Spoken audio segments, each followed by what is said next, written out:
Welcome to the Coaching Game. I'm Laurie Lawson, and tonight my guest is Maxwell Ivey. Hi, Maxwell. Hi, Laurie. I'm going to call you Max because I think that's what you prefer, right? Yeah, that's what most people call me. Okay, then I'm going to do the same.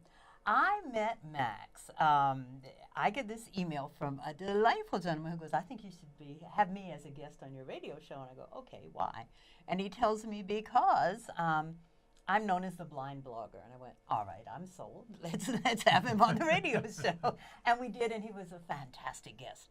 And now he has chosen to come to New York City, bless his heart, from Texas. And I said, well, let's try the television shows. So we're going to do that, realizing that, and I was explaining to Max that the coaching game is based on visual images and how it stimulates your mind. Now, obviously, Max has other ways of stimulating. I'm telling you, when you get an email from Max, it's like, okay, how did he have, one, time to write all this, and two, so proficiently and punctuated properly, the whole Copy and paste. Is that what it is? We all do that, yeah. Copy and write one good email and use it again and again. Get it down right, and well, that's what we all do too, actually, yeah. Yeah, I'm just honest enough to admit it. Well, thank you. We appreciate that. So what we're going to talk about is senses, and also Max is obviously an expert at, let me tell you that his email is justask@theblindblogger.net. So he's obviously prepared to answer any question that we might have. So, because he's an expert in that. But he's an expert in creative ways and overcoming challenges. So we want to hear a little bit about that.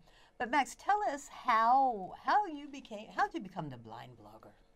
Well, it's pretty simple. I was promoting. I have my first website is a place called the Midway Marketplace where I help people sell new and used amusement equipment. That grew out of the fact that I used to be a carny until our family's business went out of business, and then I had to have something else to do. So I help people sell their surplus rides. I had to do it for my family at one point, and I enjoyed doing it for other people when they need it. And people said, you need a blog, and then you need to promote your blog and your listings on social media. And I started on Facebook and LinkedIn and the like, and I started realizing that if I wanted to really connect with people, I had to join various groups. And one of them I joined was called Bloggers, Helping Bloggers on LinkedIn. It was run by a lady named Susan P. Cooper, a very fine lady, has findourway.com. And once I started posting over there about the Midway stuff, people were like, Max, the fact that you're doing all this stuff as a blind person is really inspirational, and we would like you to share more. And they started calling me the blind blogger as a way of shorthand because I was the only blind person in the group, which is not unusual. I mean, no, I mean, it's not unusual. No, it is not, unusual. No, it's not unusual. My gosh. It's not unusual that your circle of friends that there won't be another blind person. Oh, gotcha. Yeah, okay. I mean, as a matter of fact, I was doing a virtual summit a week or two back, and it was the first time I've ever done an online event where there was another person that was visually impaired that was part of the event. And I've been doing radio and online television and guest posting. Be 4 years in January. So in 4 years, over 100 shows and online opportunities. First time I'd ever been on a panel or any type of event where there was even one other visually impaired person. And I tell people all the time, I'm not the only blind blogger. I'm not the best one. I'm not the most talented one. I just happen to be the guy who was willing to put himself out there as the blind blogger. There you go. I was the one, putting myself out in these communities and sharing my stuff and promoting my butt off to build a brand and sell equipment and make a living. And so when I decided that I was going to accept my role as an inspiration to others and thought that I needed a second website to do that with, I asked people, I said, well, what do I call myself? And they're like, Max, we've been calling you the blind blogger for over a year now. So if that website is available, go with it. And I did, and it was one of the best things I've ever done because some blind people, they fight the idea of emphasizing their blindness. Me, I decided, hey, life has given you a gift of a beautiful brand name. Why not use it? And so, I have, and it's worked out really well. I'm on the first page in Google and Bing and all that stuff because of it. And so I'm really happy. And it's now leading, now instead of just calling me the blind blogger, people say he's internationally known as, or he's known around the world as. They're starting to come up with the one, the only. Yeah, exactly. Blind blogger. I love it. I almost feel like I should go to Madison Square Garden and let Harvey Finkelstein introduce me at a WWE event. There you go. I'll bet they don't have a blind blogger there. Absolutely. Yeah, but I mean, you're right. There's more and more stuff to go with the name. But that's how I became the blind blogger.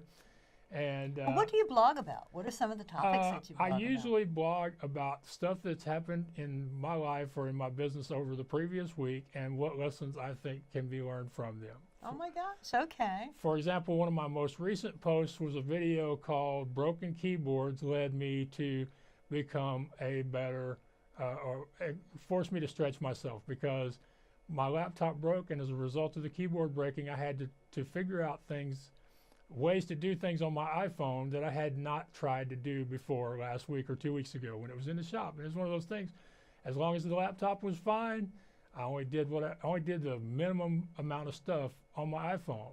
The laptop was broke. I started checking my email. I started doing my Facebook posts. I started recording videos. So, you know, it's one of those things. A lot of people have a crutch in their lives. It may be a certain piece of technology, a software, a community, a person, you know, whatever it is that keeps them from fully embracing who they are or what they're doing. And sometimes it takes, like I said, it took the keyboard breaking and having to put it in the shop for a week before I realized, hey, I got this great piece of technology called an iPhone, and I'm not using it maybe even 10% of what it was made for. Let me tell you how cool I think you are, because I thought when you were going to say broken keyboard led me to, I was going to say homicide, because that's what I become. When something breaks, it's like, oh my God, now I'm ready to kill. And I love that attitude. It's like, well, let me, hello, Mr. iPhone, let me find out what you can do. Yeah, well, 2.5 years ago, I had to have the same keyboard replaced, and I was that person for a week. Homicidal, yeah. Yes, I was. People were like, Max is in his room. He doesn't have the internet or his computer. This was before I had the iPhone. So 2 years ago, I didn't have an iPhone to fall back on. And it's like, Max is in his room. He doesn't have a computer. Don't disturb him. Be very quiet. He's not happy. And the other great thing is that because I decided to, you know, to see what the iPhone could do, when I got the laptop back, I didn't have 7,000 emails to go through because I had been deleting my email using my phone. That's the reason I got a phone. I was fighting. I don't want email on my phone. I want to be away from my computer. And it's like, no, when you go on vacation and you come back, it's like, oh, just kill me. I don't want to go through all these emails. So good for you. Thank you. So do you know how many followers you have? Are you getting, I know your name's going out. I'm helping you, but who else is helping you? He just got another call for an interview while we were setting up for this one. So he's a very busy man. Yeah, I don't really know how many people are following me. I don't pay attention to statistics because most of the time they really don't tell you anything. I mean, to me, like for example, I never even check to see how many people are watching or listening to a given show before I decide whether or not I want to be on it. To me, it's all about the person, the message, and the quality of their show. And if they have an audience, fine. If they don't, fine. Because to me, it's about the experience and the conversation. I know I have a good following, and I probably have, you know, maybe 100 serious, loyal followers. And when I say serious, I mean people who will consistently, reliably share your work on one of the social media platforms or in their email newsletters. Oh, okay, nice. Because, for example, I have over 13,000 Twitter followers. That means nothing. If you know, I'm impressed. I may mean nothing to you, but I'm impressed. Okay, well look, I understand it's a good accomplishment that, you know, for somebody who isn't famous, that 13,000 is really cool. It's almost 13.5. But the thing about it is there may be 75 to 100 of those people who, if I post something today, I can count on them helping me share it with their followers. And that's what it all comes down to, because social media is fine, but until the people in your community on these networks decide to help you with your message, it doesn't become special. Well, what is your message? Well, let me tell you the message of this, the reason I'm even doing this show, and then you can tell me what the message is Okay. of all your stuff. All right. The reason when I got out of coaching school way back when, and that was 200, wasn't that long ago, 2004, Yeah. I decided coaching is so cool that everybody should feel this good and know that there are so many opportunities. So it's like, how can I get the word out? And it was like, besides individual clients and workshops, and so I did a radio show and television show, and I want to get the word out about just coaches that are doing cool things and opportunities and possibilities. So what would you say your basic message is as the blind blogger? I would say it comes down to one thing, and that is, are you finding solutions, or are you making excuses? Oh, I like that. I like that, yeah. Because you choose. You can choose to do one or the other. I mean, people are really great at making lists, and some people are really great at making lists as to why they can't do something today or tomorrow or next year. And the real truth is, there's never going to be a perfect time or perfect situation. Some of our most successful people were chasing their dreams in minutes and hours a day while they were doing jobs they hated or raising families that took up most of their life, most of their time every day. Somebody was recently telling me about J.K. Rowling and how for years after she became famous, she still would not work in a hotel, would not hire help, because she still saw herself as that struggling mom who had worked all those hours in the middle of nights and stuff whenever she could find time to write on those books. And then she becomes famous.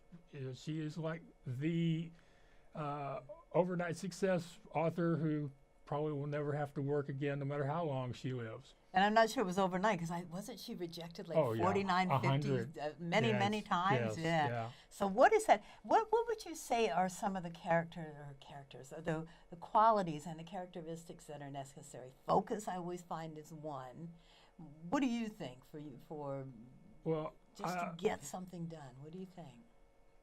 Well, the easiest part of just getting something done is to find one thing that you can do. Okay.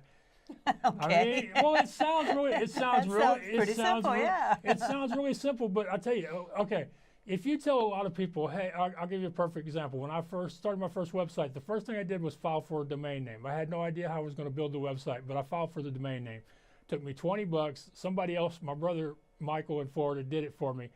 Now, a lot of people are like, that doesn't sound like much, but it was the one thing I could do on day one that would move me one step closer. But a lot of times you tell people to do something and they're thinking, I've got to do something big. I got to do something that takes effort. I got to do something that's going to make a splash so that everybody will notice. The thing is, though, it's all those little bitty pieces that add up to the big puzzle picture, the little bitty steps that add up to the big leap. And so, yeah, it sounds really simple, but I do one thing, concrete thing every day, and then I either do it better or I do more of it the next day. Oh, I like that. Okay, so you're taking one thing, you're chunking it down into bite-sized pieces. Exactly. Yeah, rather than saying, okay, the goal is I want a finished ice cake with decorations and all of that. First, we're going to buy the ingredients. Or first, we're going, First could even be deciding what cake you want to make. I mean, exactly, something that simple. It could be looking at the ingredient list and deciding what ingredients I have in the house and what I have to go to the store. But here's the tricky part. After you decide what ingredients you need at the store, then you have to actually get in the car and go to the store. Yes. What my favorite saying is, every Excel sheet needs, every dream needs an Excel sheet. It's like, okay, you have the dream, but you gotta have the plan to get it done too. Yeah. But the problem, you know what the problem is with an Excel sheet as far as a plan goes, is if most people put too many things down on the list, when they're through making the list, they have overwhelmed themselves. They've scared themselves out of the dream because they look at this big pile of stuff, and I guarantee you, if they make a list on an Excel sheet or something like that, there's probably going to be anywhere from 35 to 75% of the stuff they either aren't going to be able to do, don't have the skills for, don't have the money for, don't have the time for. And so they're going to look at the things they can't do as opposed to looking at the things they can do something about today. And that's because, in my book, I talk about breaking things down into 4 segments. To me, if I can do it, then do it. Do something about it. Get it over with. If I can't do it, then can I learn how to do it? Well, if I can learn how to do it, then I find somebody to teach me, or I get the book and start learning.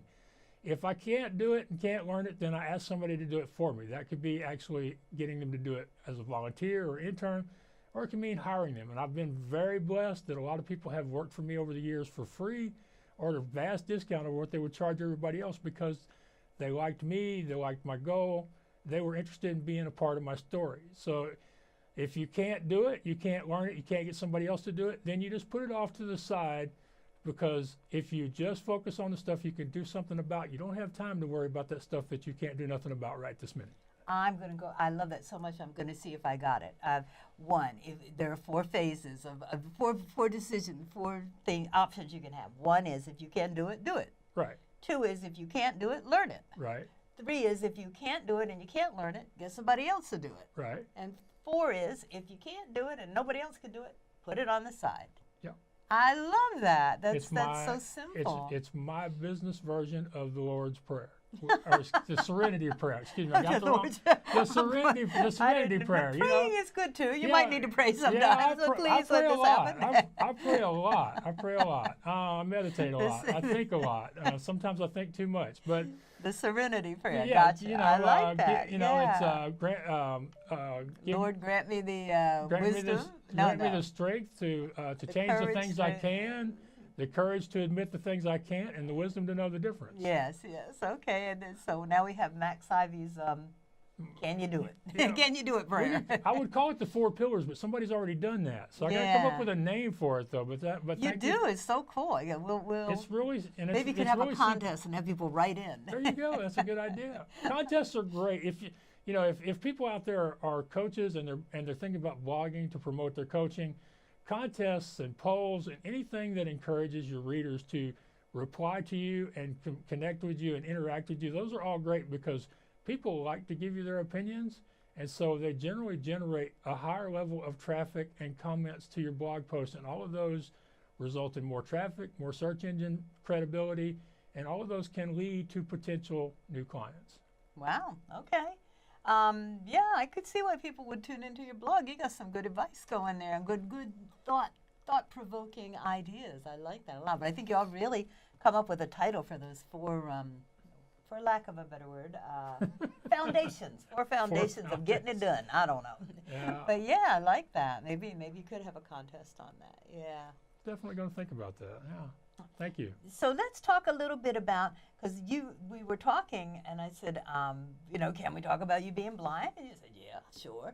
And then you said, I have a theory that everybody is blind in some aspect of their life. And I went, oh my gosh, I'm going to have to go home and meditate on that. That was so cool. But so what are the things that you overcome that people might take for granted? And as a result, I'm sure you've got that silver lining, because you did it with the broken keyboard. If you can do it with that, I'm sure you can find it with something else. So. Yeah, I think the interesting thing is, for me, is that the things that should be difficult and sometimes are difficult just don't feel difficult to me, because I'm not focused on a blind person doing it or not doing it. To me, I'm just focusing on accomplishing it. Yeah, I used to tell people all the time, hey, I'm not an inspiration. I'm just a guy who shows up every day and works his butt off to build a business and support his family. That used to be what I would tell people. And everybody would go, Max, the thing you don't understand is there are way too many people out there who don't have a physical disability. There's nothing wrong with them that they can point to, and yet they still aren't doing anything big with their lives. They're sleepwalking through their days. They're going to jobs they hate. They're filling their days with things that take up time, that move them to the next day or next week, but are not bringing them joy and don't serve their passion. And they say, Max, if there was anybody who could just say, okay, I'm going to sit here and watch TV and eat junk food, you could have done that. Nobody would have given you any trouble over it. And the fact that you didn't means something. So I've finally accepted that. Great.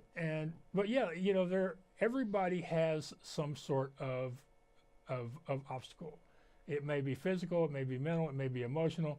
Some people have nothing wrong with them, but they have convinced themselves that there's something wrong with them.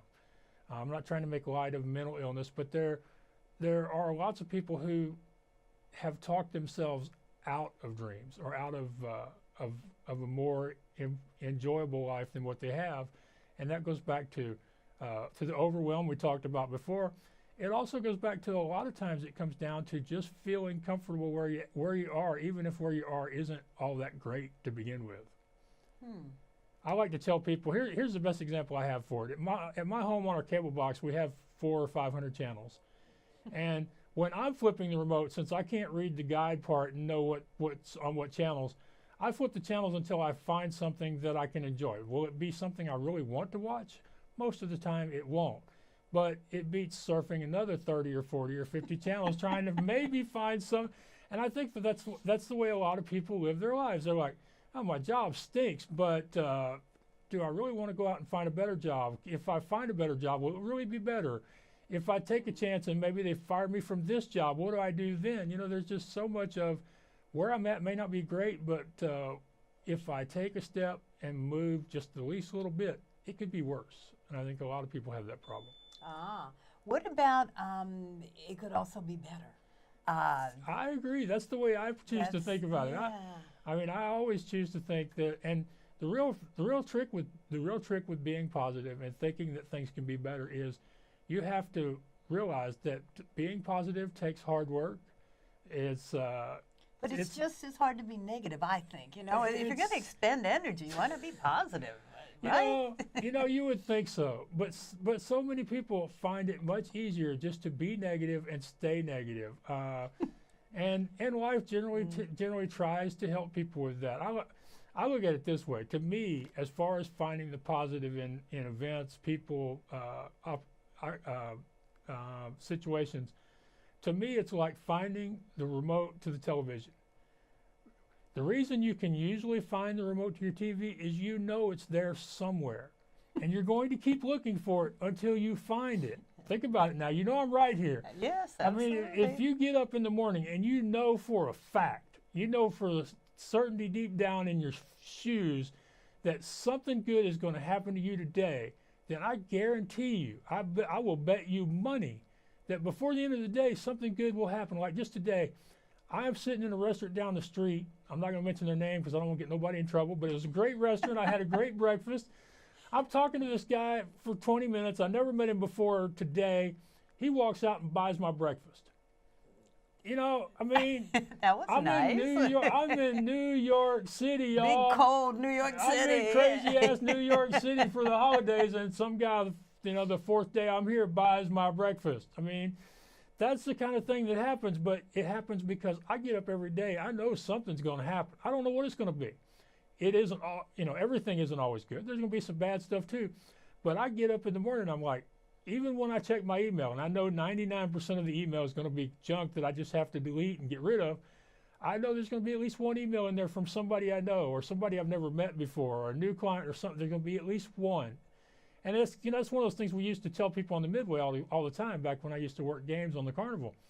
I used to also do the booking, and sometimes I would help them set up and tear down rides. So in a family business, a lot of times you do whatever you have to do to get to next week. And I did. Hey, I've got a greasy old yellow shirt at the house that I keep because it's got lots of good memories still attached to it. And it also is an old beat baseball shirt that I used to have, and the team name was the Oklahoma City Bombers, and I can't really give this shirt to anybody now. So, yours. It's mine. It's mine, exactly. But we always just tell people, it only takes one to win. It only takes one good event, only one good person to cross your path for it to be a great day. And it wasn't even noon yet. I've already had a great day. That's amazing. That's amazing. I've talked to Max a few times, and he's not only is he positive, but he's generous of spirit. Oh, you got to meet this person, and you got to meet that person. And here, I recorded some songs on the train, and he sends me him singing songs. It's like, okay. Hey, I don't know how you could be in a bad mood hanging around you. I know. I do my best. I honestly believe that you cannot have a good vision board without a gratitude border. And that's one of my phrases that I'm going to trademark eventually. Oh, I like that. Say it again. You cannot have a good vision board without a gratitude border. Love it. Because every coach has done vision board. Every coach has told their clients to write down the one thing you want to be when the year's over, or take pictures and put them up on your wall. You know, we've all told people to, you know, to make a visual or physical representation of what you want to be or what you want to have if you're going to get there. We've all done it. Everybody does it. It's a good strategy. It works. But the thing is, you have to be grateful for all the stuff that happens along the way. So yeah, I mentioned people.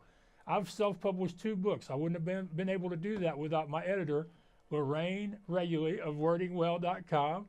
And if I don't get that in, I'll be in trouble. All right, she's in. Yeah, you know, but that's, you know, because you just made fun of me for it. But I have to do it because I honestly feel like these people have come into my life at a time when I needed them for a reason that was good for me and good for them.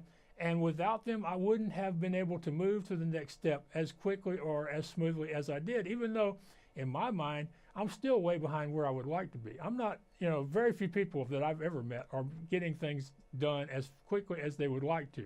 You know, everybody has somebody that's doing it better or doing more or something. So I do my best to stay focused on where I'm at and what I've accomplished, because I've done a lot of really cool stuff, but I wouldn't have done it, or maybe I would have done it, but not anywhere near as soon if all these people that I've met along the way haven't come in. And yeah, sometimes I sound like somebody who's won an Academy Award or a Tony giving an acceptance speech. I'll admit it, but that's just who I am. I have a real hard problem taking credit for the work without also giving credit for the people who helped the work.